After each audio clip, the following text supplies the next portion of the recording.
In the beginning, when the world was new and the animals were just beginning to work for man, there was a camel. He lived in the middle of the howling desert because he didn't want to work, and besides, he was a howler himself. He ate sticks and thorns and tamarisks and milkweeds and was most excruciating idle. And when anybody spoke to him, he said, "Humph." Just humph, and no more. One Monday morning, the horse, with a saddle on his back and a bit in his mouth, came to the camel and said, "Camel, come out and trot like the rest of us." "Humph," said the camel. And the horse went away and told the man.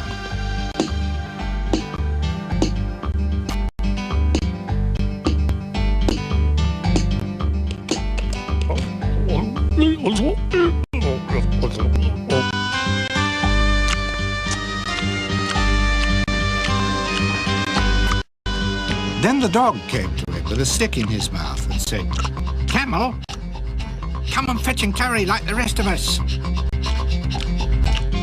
"Humph," said the camel. And the dog went away and told the man.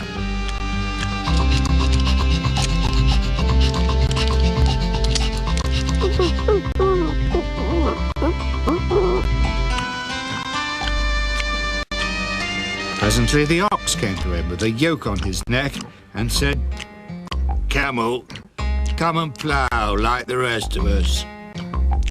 "Humph," said the camel. And the ox went away and told the man.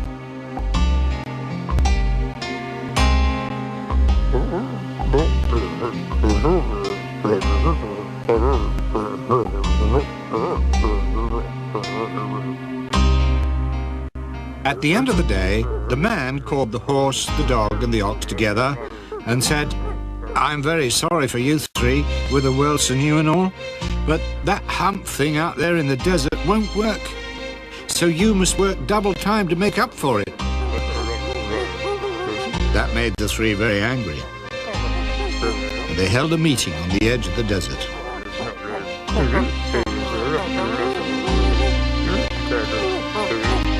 The camel came along, idly chewing milkweed, and laughed at them.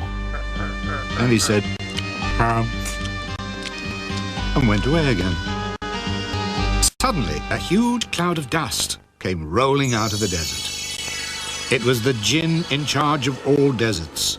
Jinns always travel that way. It is magic.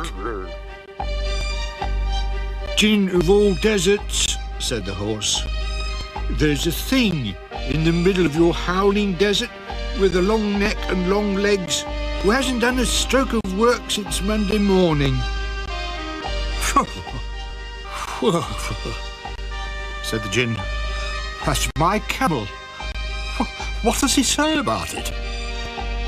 "He says humph," said the dog.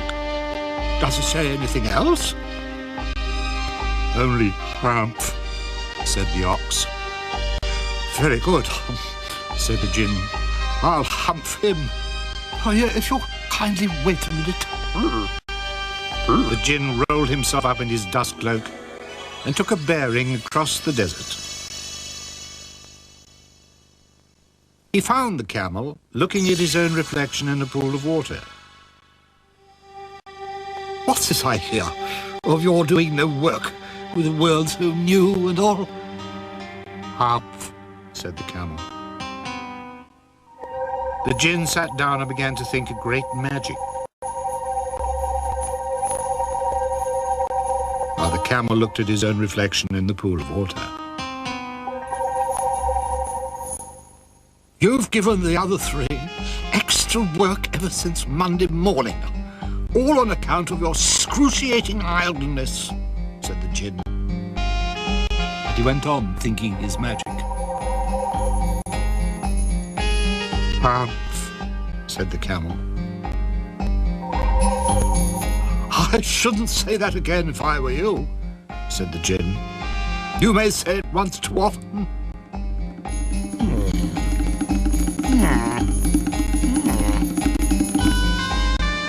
went on, thinking his magic. And the camel said, "Humph," again. But no sooner had he said it than he saw his back that he was so proud of, puffing up and puffing up into a great big lolloping hump. "Do you see that?" asked the Djinn. "That's your very own hump that you've brought upon your very own self by not working. Today is Thursday, and you've done no work since Monday when the work began. Now you are going to work." "How can I," said the camel, "with this hump on my back?" "That's made for a purpose," said the Djinn. "All because you missed those 3 days. You'll be able to work now for 3 days without eating, because you can live on your hump. So don't say I never did anything for you. Now, come out of the desert and go to the 3 and behave. Hump yourself."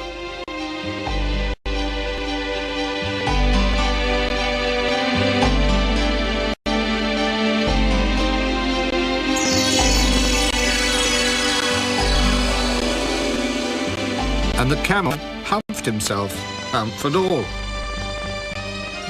and went away to join the horse, the dog, and the ox. And the camel has worn a hump ever since, but we call it a hump now, in order not to hurt his feelings. But he has never yet caught up with the 3 days that he missed at the beginning of the world, and he has never yet learned how to behave.